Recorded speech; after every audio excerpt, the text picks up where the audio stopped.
Ladies and gentlemen, Mr. Keith Abraham. Keith, welcome to the show. Welcome to Become Your Own Superhero. Thank you, buddy. It's very, very kind of you to have me on your show, and I've heard nothing but great things about it, so I'm honoured to be part of it.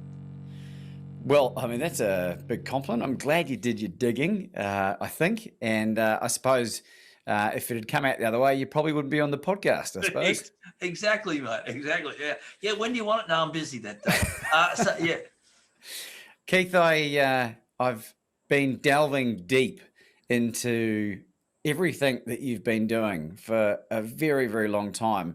And for people that don't know, Keith Abraham is an extraordinary individual who has spoken in excess, probably high now, to more than 1.6 million people, the author of 5 best-selling books. He has a wife, Christine, and 2 beautiful daughters. Am I missing anything? No, and just the dog barking in the background that's agreeing to everything you're saying. Must be a Maltese Shih Tzu, is it? No, a Labradoodle. And he can hear your voice and go, there must be something going on in that office. I must be involved because he's a real people person. Well, you can't spell Laban without Labradoodle. There you go.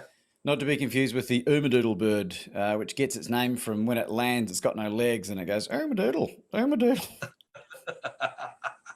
Very funny, mate. Very funny. Dad joke, but very funny. I'm not even a dad yet. Furiously trying, but not even a dad. Keith, I want you to explain for our audience what hold your resolve means, please. Yeah. So I think one of my great strengths, if I look back over my 25 years as a professional speaker, it's tenacity. And, I don't think I'm that talented. I don't think I'm that brilliant. I'm not the guy or person who climbed Everest without oxygen. I'm not that person. I haven't won a gold medal. But I've been tenacious. And I think for some people, you just need to hold your resolve just for 5 minutes longer. And in that uncomfortableness, the inconvenience and that time of uncertainty, if you can hold your resolve, so often an opportunity will appear. So often you'll push through that uncomfortableness. And on the other side of that is achievement, accomplishment, success even.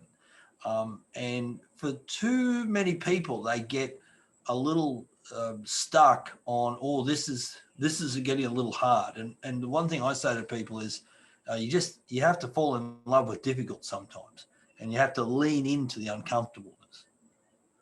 So holding your resolve is just being brave for 5 minutes longer. You don't have to be brave all day. You just have to be brave for 5 minutes longer. I love that, and it was a loaded question because I knew what you were going to say because of some of this amazing content that you've got out for free, across YouTube and a bunch of other platforms and through LinkedIn, which we can go into a bit later on. Yeah. But I would love to know that there's nothing that I've been able to dig up, for lack of a better word, on how on God's green earth you ended up becoming this extraordinary speaker. So there must be some story of rock bottom that I'd love to hear, if you're happy to share with the audience. Yeah. Look, so 25 years ago, this year it will be 25 years as a professional speaker. And 26 years ago, well, no, let's even roll it back. 35 years ago, I got a chance to go along to a Rotary leadership program. And saw this guy talking about goal setting. Never heard of it before. I was 24 and a half years of age, never heard of it before. And I thought, wow, so you write stuff down, it comes true. This sounds good. And then I got involved, then went back the following year as a leader. And now you got to understand, I wasn't into public speaking or leadership. I was a noxious weed inspector that slept a couple of hours every day as a council, inspector on the Gold Coast. So I was an Elmer Fudd. I was a complete dud. So for everybody listening, this podcast is about giving you hope. If a clown like me can do it, geez, what can you do if you've got talent? And so there was this opportunity they said, well, we'd like someone to talk about goal setting. Would you like to? I've said, well, yeah, I could do that. I could do that. And I fell in love with the opportunity to make a difference in people's lives.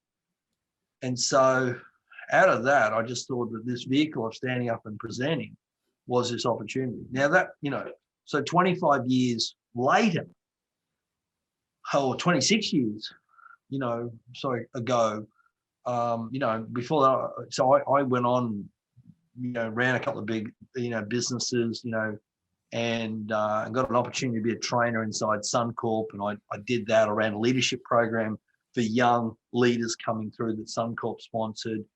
And I got this opportunity to, to practice what I loved. And then a mate of mine said, we'd like you to come and speak for our sales team at Conrad Jupiter's. And I said, yeah, sure, no worries, buddy, happy to do it. He said, we want to pay you. And I said, oh, you don't have to do that, And he said, no, we can't use you unless we can pay. And I said, oh, okay. So we had some consultants in at Suncorp at the time, and I knew how much they were charging. I thought, well, I'm half as good as them. So that's what that's what I wrote down as the amount. And it's never happened to me. It's never happened to me ever again. But he said, well, look, we love your proposal. He said, but you've got to come and my boss wants to talk to you about it.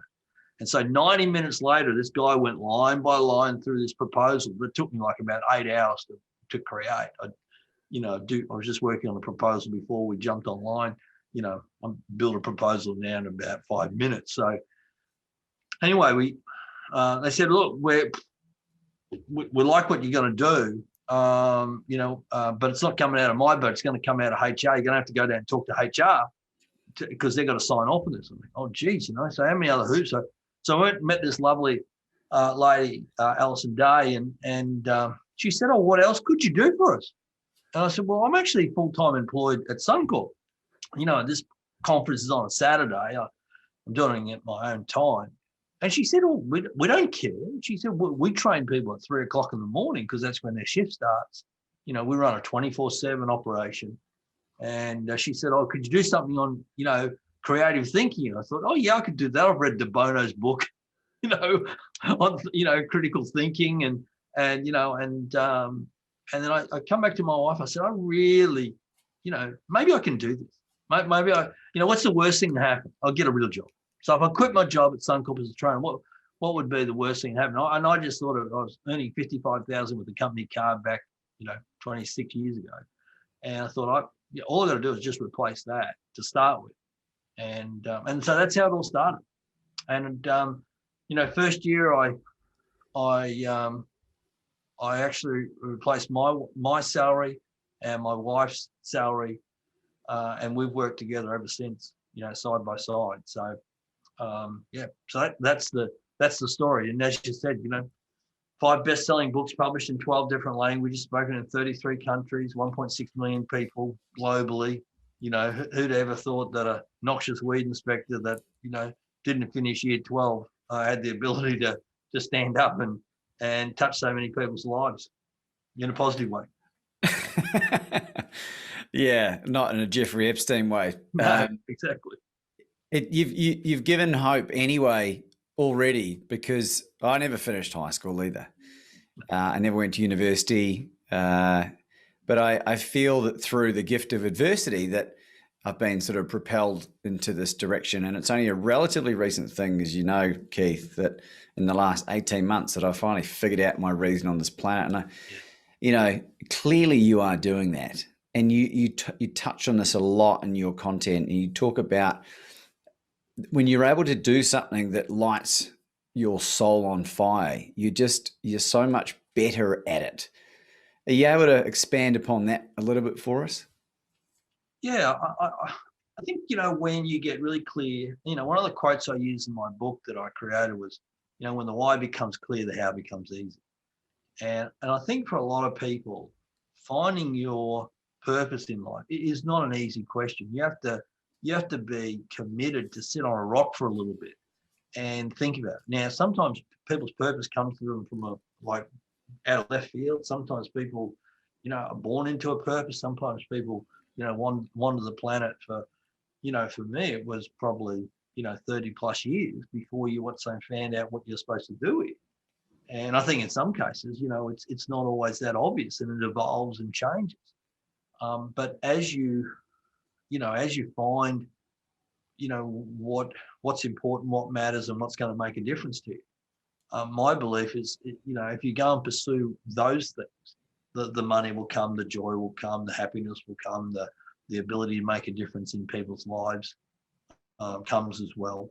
And all of a sudden, life becomes a real joy. And because, you've found exactly what you should be doing. We had Bob Berg, the Go Giver, on recently, and in reading his book and executing some of the and there was a lot of things that I was already doing, but the book. I presume you've read the book, or you've heard of it, Keith? Heard of it, haven't read it. Pretty short, easy, very easy read. Puts everything very, very in a nice package for you to digest. I think anyone could take it and run with it. There's this extraordinary gift that he shares about being able to live a life that's purposeful, and you're able to help people, but also to create wonderful, wonderful financial abundance as well as a result by creating value. And it's something that you talk a lot about, and you mentor. By the sound, have mentored a lot of people, and you mentor a lot of really successful speakers already.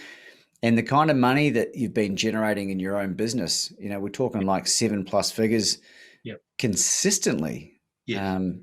And it's always an unusual one to talk, numbers, but it's something you've been very open. What's so great about the combination of the two, do you think? Well, I think,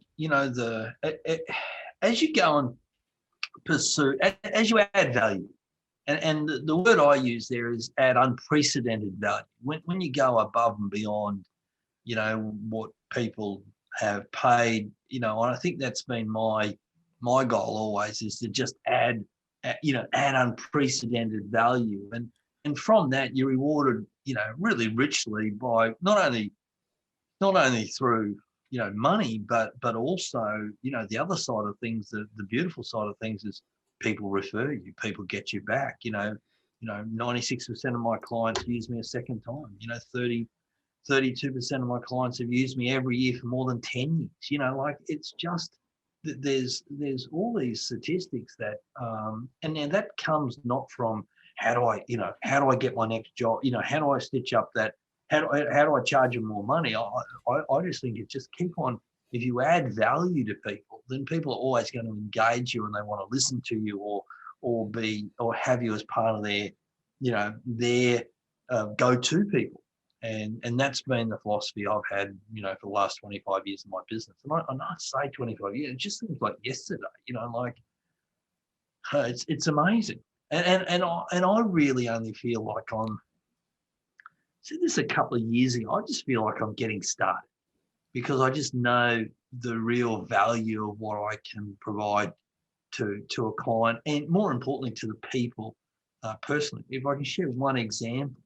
Please. One of the clients last year, obviously I run leadership programs all over the world, and one of my clients in the UK, with COVID hitting, this is this program I was going backwards and forwards to the UK about 4 or 5 times a year to work with 60 of their key leaders in a multi-billion-dollar global organization.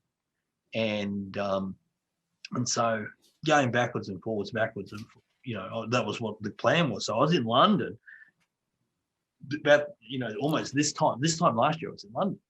And so I just finished 2 days with this group of 60, had them together, set the framework up for the next, what they needed to do, which was, work on a project that was going to generate revenue, sell the whole of firm, et cetera, leverage scalability, all that sort of stuff. And I have a formula and a model.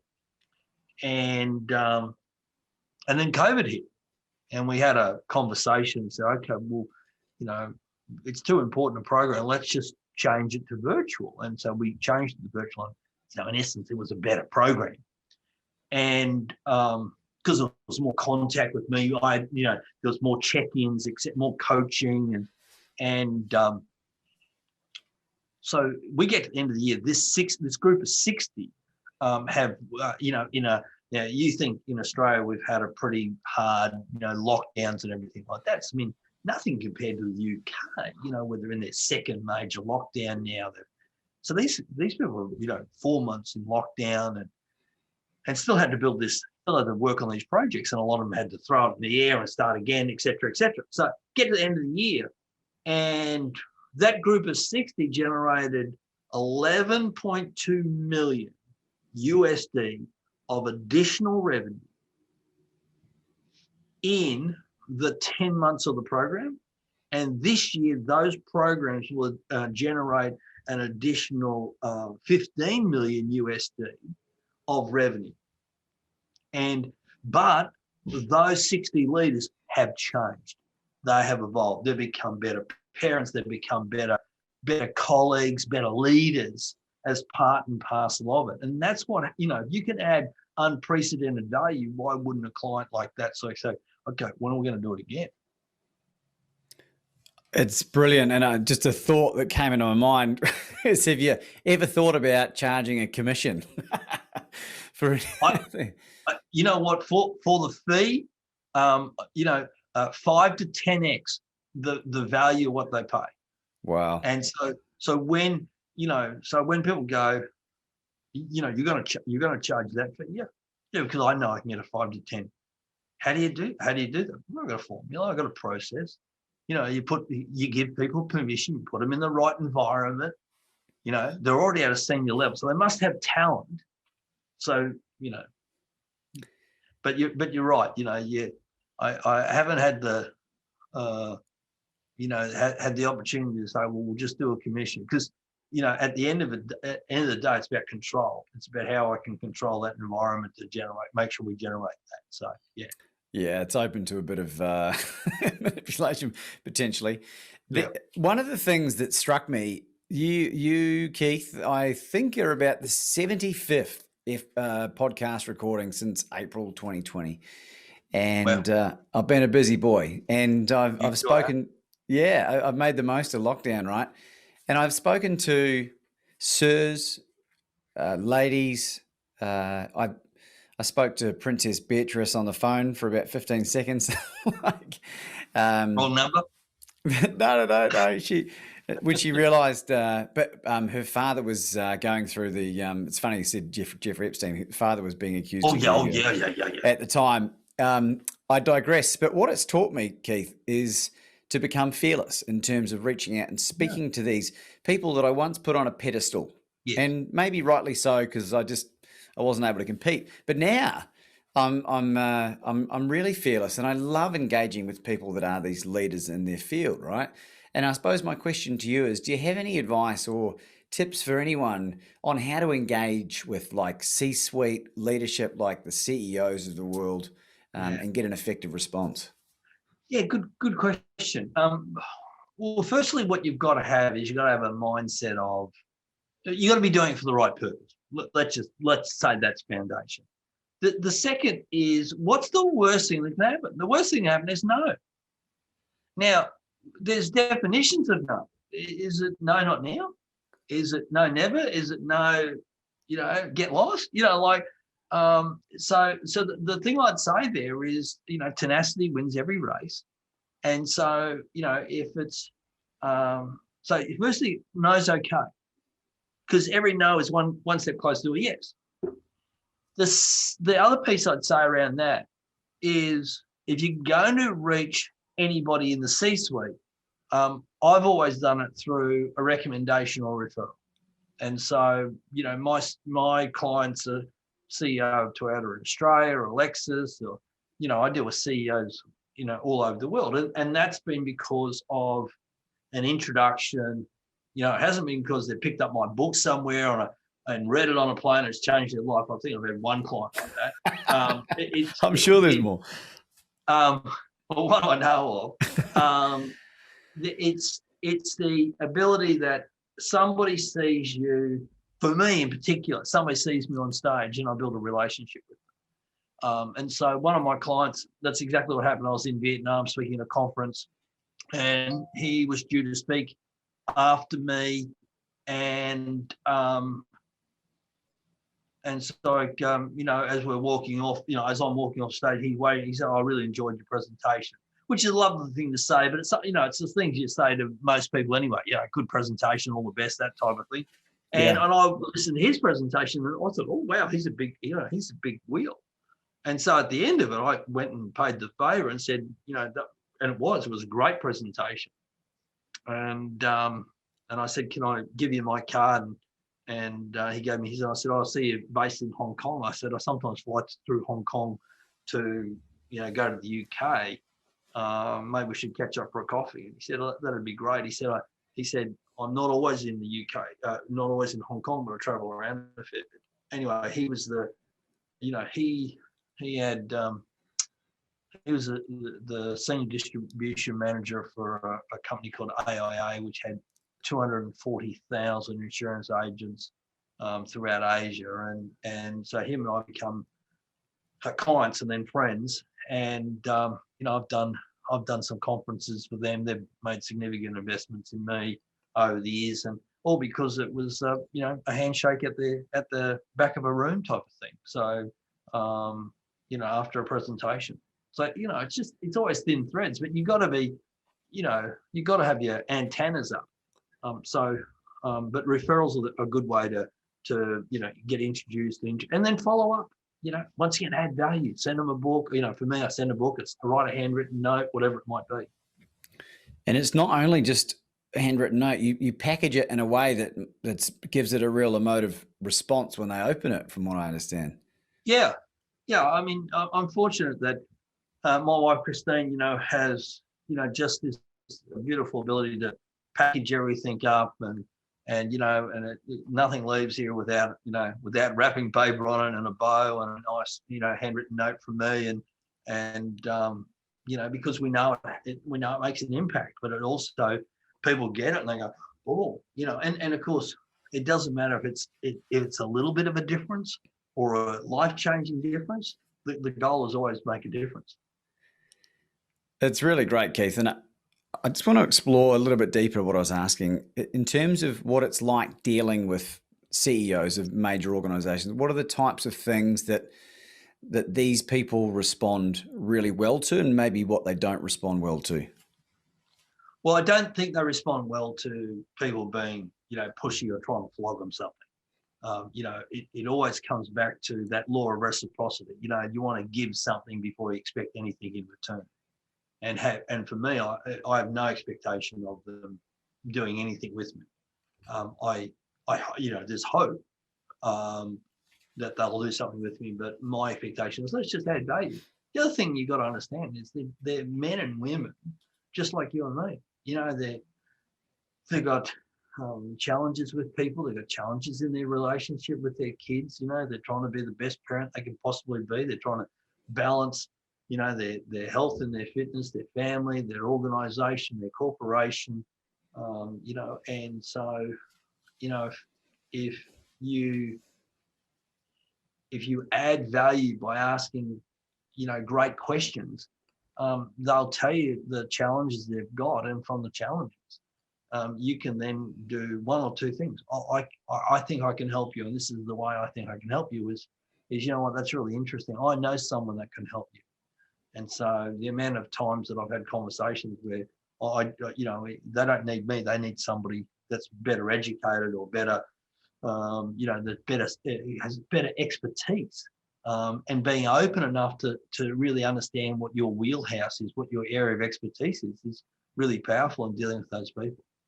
And I think the final piece I'd say there is in dissecting this is being authentic, being genuine or real authentic, but being absolutely honest with people. Yeah, I know I can help you. Well, no, you know what? I'm not the right person, but I'll know someone or I'll find someone, and you become a resource, and you become this person that adds value. And the other side is stay in touch. Like one of my clients I met, let's see. So probably in about my second year of business, I stayed in touch with them for 16 years before they did a job with me. Wow. And I'd, 4 times a year, I'd reach out to them, I'd send them a book, or, write them a note, or make a phone call to them, or, and it was all no, and, but it was no, never. It was not no, never. It was just no, not now. No, not this time. We're using internal people. We're using people out of the States. And then I get a phone call from them. And in the 17th year, I get a phone call from them. And I said, we'd like you to speak at a conference, 1,500 people. Yep, no worries at all. Met a key decision maker there, an influencer. And I would have done, in 7 years, I would have done 42 events with them around the world. They've reprinted my book in different languages around the world. They're probably, they're well over, probably 1.1, 1.2 million in revenue from them. It's like, I'm glad I didn't give up in the 13th year. Oh man, how many analogies have you heard about people giving up with the gold, just barely inches away? And thank you for elaborating on that. It's the thing that I love about this wonderful platform that the podcast has given me, is there's credibility. And one thing this talent that I've discovered I've got is this talent to connect people. And, we had Professor Alan Fells on the podcast last year, who, for those who don't know, was the former chairman of the ACCC, voted the 3rd most powerful person in Australia when he was in that role. Yeah. And, he was referred to me through a friend of mine now that I met randomly at the South Melbourne market last June, and inquired about him and his success. And it's so interesting how it comes about. And the thing that I love about it, Keith, is that I was recently interviewed a guy, Dr. Chris Palmer, who's an adjunct professor at the Harvard Medical School in psychiatry, who's treating bipolar and schizophrenia with ketogenic diet, and is having a 1/3 full remission rate, and another 1/3 of significant reduction, and 1/3 no noticeable difference. But they're only in interim studies. Now, this is common knowledge, so I'm happy to share this, but Professor Alan Fells has an adult daughter who's 49 years of age, who's suffered from bipolar and schizophrenia since she was a young woman. Now, I've just got a meeting to sit down with Alan because he's, because of lockdown, to sit down, and I'm going to play him a recorded message that was recorded offline from Dr. Chris. And I don't know what's going to happen with that, but the other thing I forgot to mention, Alan Fells is the chairman of the Royal Commission into Mental Health in Australia. That's probably a pretty important point. So, this is this go-giver mentality that I was talking about with Bob Berg's book, and that's one of a number of examples of just, this is the stuff I love doing. I just love being the communicator, like plugging in the old school. Thin threads. It's always about thin threads, but people just are not, they don't hang in there long enough to go through the little bit of uncomfortableness or whatever it might be. You would have probably been uncomfortable in contacting lots of people to be on this podcast. But you go through it, and all of a sudden, lo and behold, I'll do that, or I'll do that.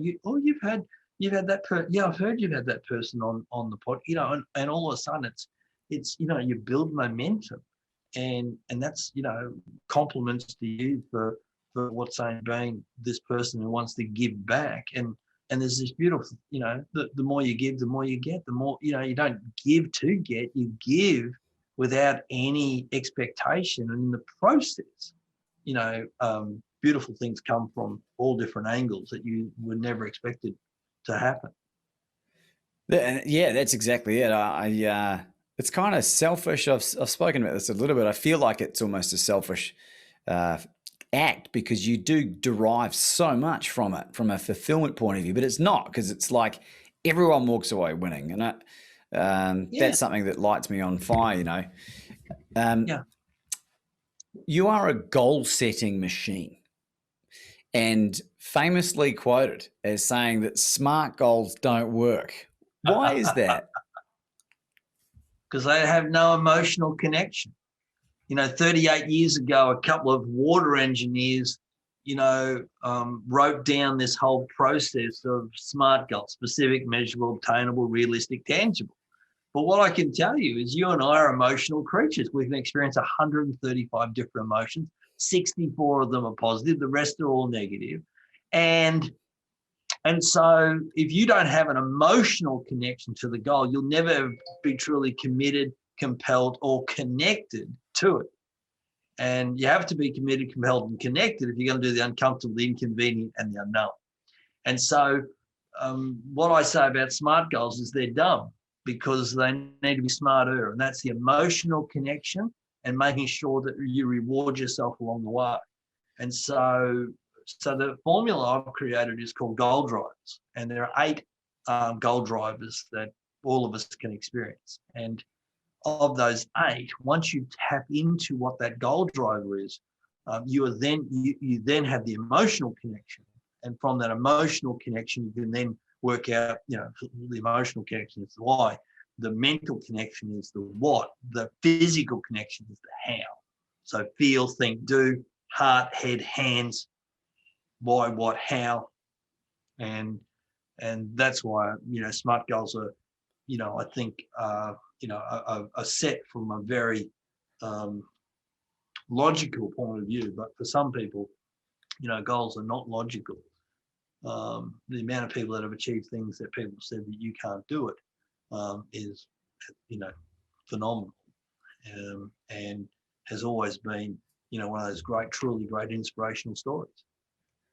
It's so interesting that you say that, because I can't tell you how many of those SMART goal forms I've filled out and thought, this is a load of codswallop. Oh, yeah. I mean, look, has it served a purpose? 100% it has. Because, I think it's only now in the last, 10 years or so that we're having to talk about our emotions. And, of those 8 goal drivers, what I can tell you is people want to feel these 8, one of these 8 is going to get them to do the uncomfortable, the inconvenient, and the unknown. And so, people want to feel successful. What does that mean? That they want status, they want prestige, they want accomplishment. People want to feel purposeful. What does that mean? A bigger reason why they want to achieve something, because there is a legacy, or there is a bigger reason that's beyond them, that's outside of them, that will live on after them. People want to feel inspired. They want a goal that will energize them, that as they do it, that it gives them more juice. People want to feel happy, which in essence, love and joy. People want to feel organized, which is all about control. People want to feel respected, which is the outside world or peers or other people seeing them succeed, and that fuels their fire. People want to feel confident. They want to be able to walk into a room or walk into an environment and know that I have this. And then, of course, people want to feel relaxed, which means they want to be able to achieve effortlessly. And so once you identify which one of those 8 is your driver, I'm just about to finish off on a meeting today, finish off a diagnostic tool that'll help people work out exactly what their driver is. Then you go, if that's how I want to feel, so let's start with the feeling first. If that's how I want to feel, then what's the goal I need to achieve to feel that? And that's a far better way to set goals. And it's a far better way to be committed, compelled, and connected to it. Would you humor me with some role play on a goal that I have? And I'm keen for you to pick it apart, or critique or compliment as you see fit. It came about a year and a bit ago, and the goal is to become the most influential speaker on the planet. It's that simple. And the reason I want to create the influence is I want to be able to impact as many lives positively as I can. It's that simple. Sure. Yep. Is there any work that could be done on that goal? Yeah. So if we go through my 9-part goal driver formula, we can get you really clear on that. So let me ask you this question. How would, by achieving that goal, so it's pretty clear and specific. So let's. So, how would that make you feel by achieving that goal? By the way, it's got to be the aim. So successful, purposeful.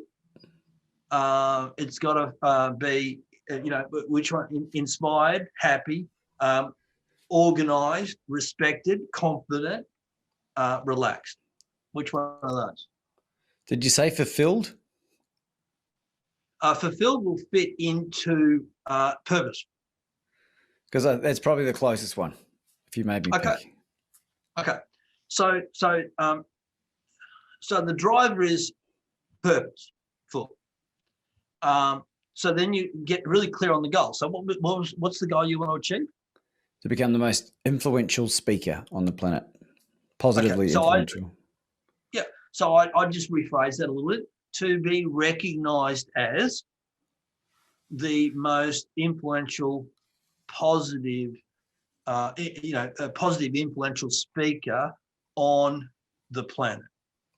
Gotcha. I'd build more around that through my speaking, my writings, my audio, my programs, my contribution to society, community, whatever. So you have to build around it a vision in your mind that the reticular activating system that sits at the back of your head can hone in on.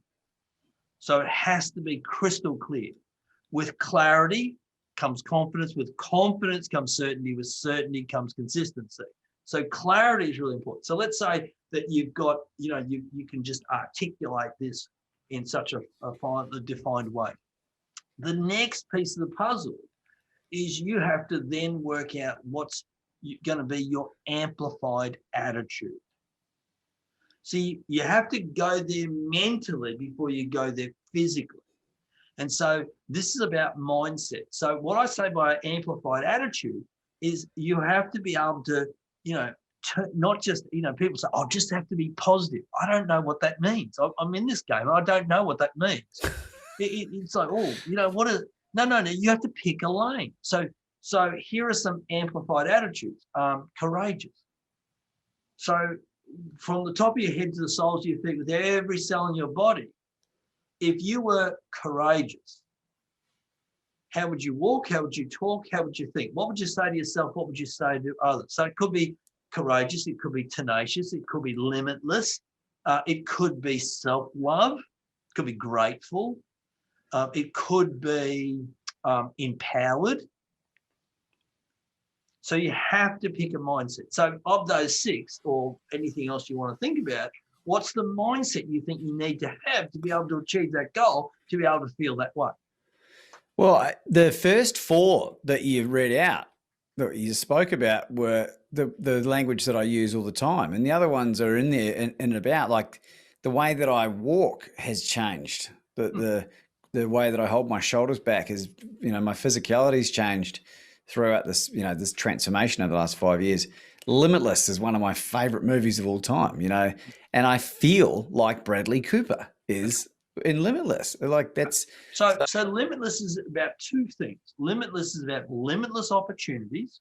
I create, or I manifest, or I bring into my life limitless opportunities, and I have limitless energy to take advantage of those opportunities. So Limitless is a good. So we've now done 3 parts. Next piece of the puzzle is when you want to achieve it by. So you sort of then go, okay, well, look, this is a 10-year goal, kids, a 5-year goal, so you start to put down some date around it, so be specific. It's the 1st of January, 2030, whatever it might be. So you get really clear around the date. And then here is the real piece. This is about, now you've got to identify 5 reasons why. So why is it so important for you to become the most influential person as a speaker in the world? Legacy. I feel like it's fulfilling my purpose, my destiny. It'll create wonderful abundance, which means I can choose to help as many people as I want. That influence that I was talking about. And I suppose maybe from an ego point of view, the adoration of many. Maybe that one Okay. needs to go. So now, what I've given you is the amateur version of 5 Reasons Why. Would you like the pro version? I don't Would you expect like you to the give pro away. version of 5 Reasons Why? Now there's Yes, I so the would. 5. I'd be on. Okay. Yeah. Okay. So so 2 things going to happen. One is that we're going to hear the real reason. Or 2, you might shed a tear. So you okay with that? Bring it on, Keith. Okay. I'm ready for you. So the first reason was legacy. So tell me, why do you want to leave a legacy? I honestly think it comes down to the fact that I don't really feel that there's been one left in my family of any note, of any positive note for a long So time. why do you want to be the first person in your family to leave a legacy? I honestly don't know. It's just something that I feel I want to be the figurehead of this change of direction in the family, and I maybe because I feel like I've been instrumental in breaking a cycle of dysfunction in my family, that I can do other better things. So why is it so important for you to break the cycle in your family? Because I don't want anyone else to go through the trauma and the dysfunction that myself and most of my other family have experienced. So why is it so important for you to be the living example of the opposite of what's happened in your family? I feel like I have a burden of responsibility now that I've acquired knowledge, and Okay. that I need to share it with the world. And why is it so important for you? And the reason why I'm asking you why is I haven't quite heard it yet. And what I tend to find is I hear it in people's voice. And it's the digging and the peeling back of layers of either what we've said to ourselves or what we've said to others around, because most people will never ask you these questions. Most people say, why do you want to do that? I want to leave a legacy. Oh, that's a great reason. You can do that. That's so important to leave a legacy. And that's where they leave it. But what this process does when I coach people one-on-one is we just get to the real core of it. And once we get to the real core, then you go, okay, that's the reason. Because that will be the reason that will help you drive a little bit, beyond what it is. Your goal is lofty. Your goal is so important. But the real key there is that if I can achieve that goal, if I can feel this way and achieve that goal on a regular basis, the goal of being the most influential speaker in the world, that will be the byproduct. Does this make sense so far? Yeah. It's bringing it right back to here and making that difference is all of a sudden. So we come back to that final why. So why is it so important to you to have this responsibility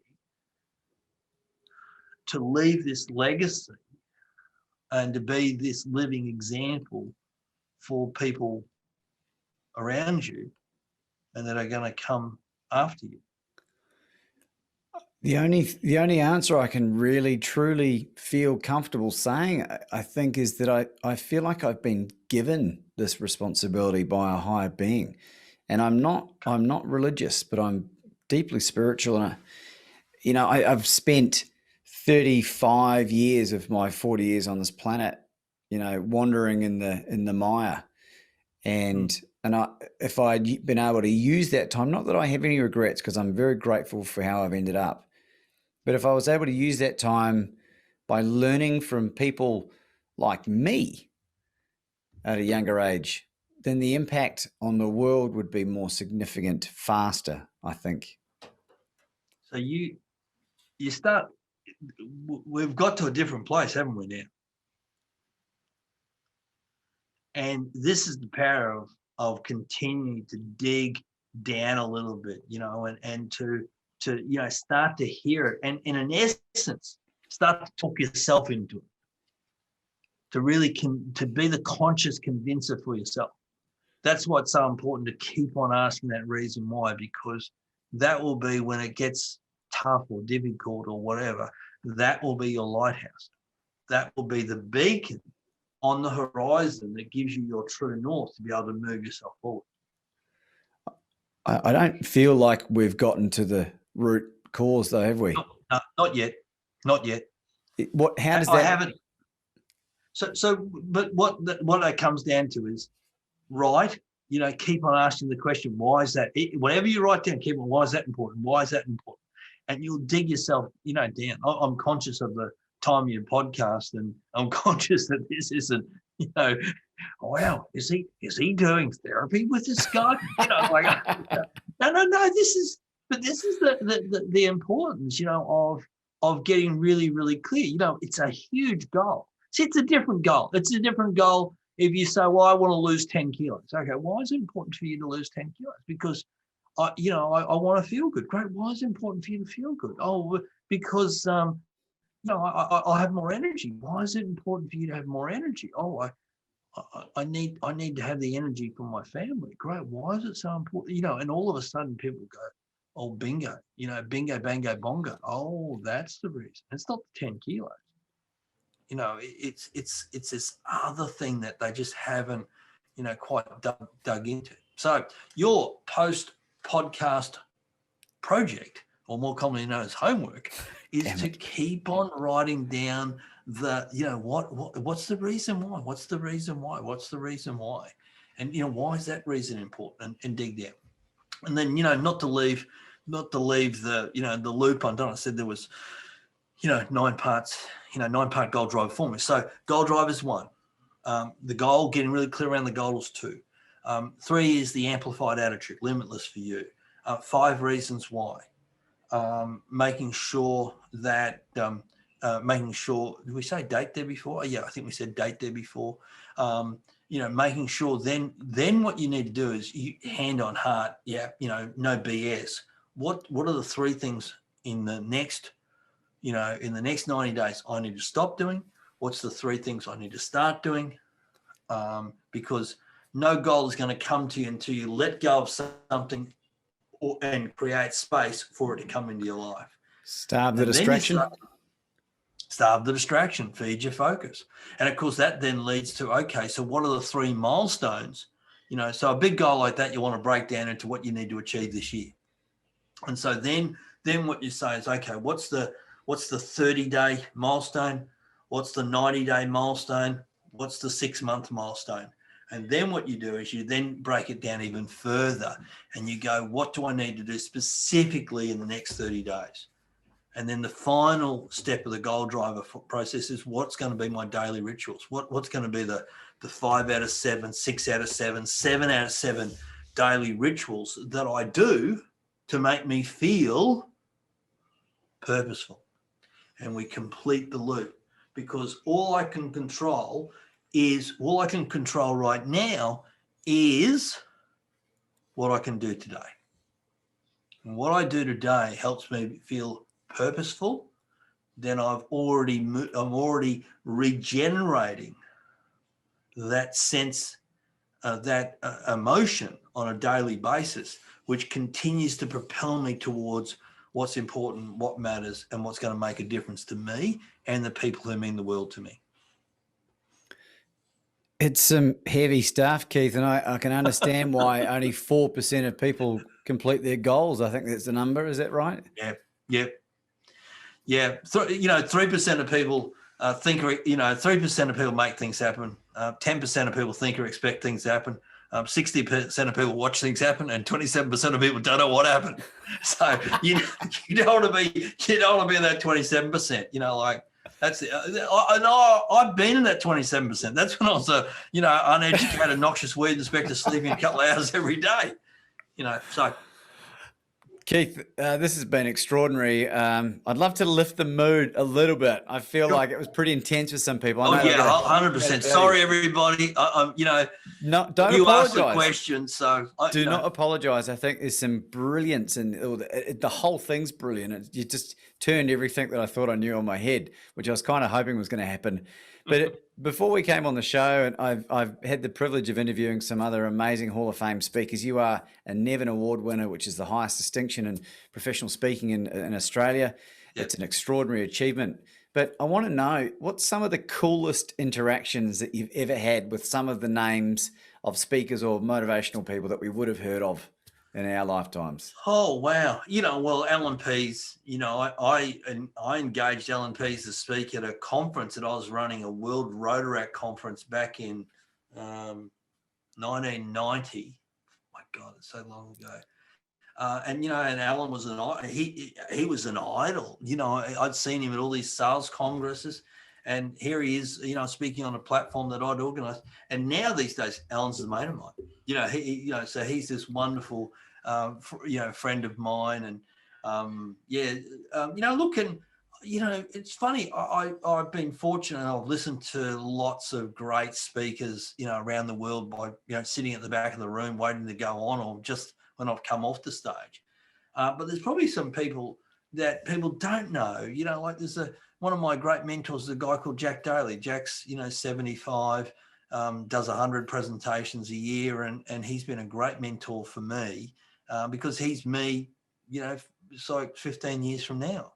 And so super sales guy and just full of energy, done a triathlon in every continent in the world, done a marathon in every state in the US, and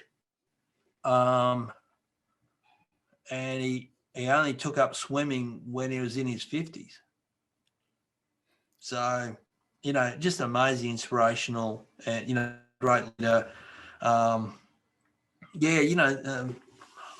just trying to think of other speakers that I've met around the place.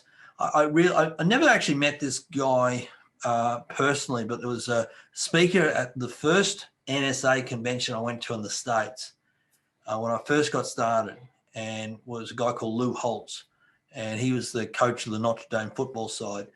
And talk about, people making a difference in your life. I reckon I would have listened to that recording. I bought that recording of his presentation. I reckon I would have listened to that recording, I don't know, 500 times. 500 times? Yeah. I had it on a cassette player. It was a cassette. Then I transferred it to a CD. Now it's, in my iTunes library. And I'd listen to that, these days even. I mean, that's 24 years ago, 25 years ago. I'd listen to that a couple of times a year. Just amazing, so, yeah. And I thought I listened to tapes. I love Zig Ziglar. He's one of my favorite, him and Les Brown. But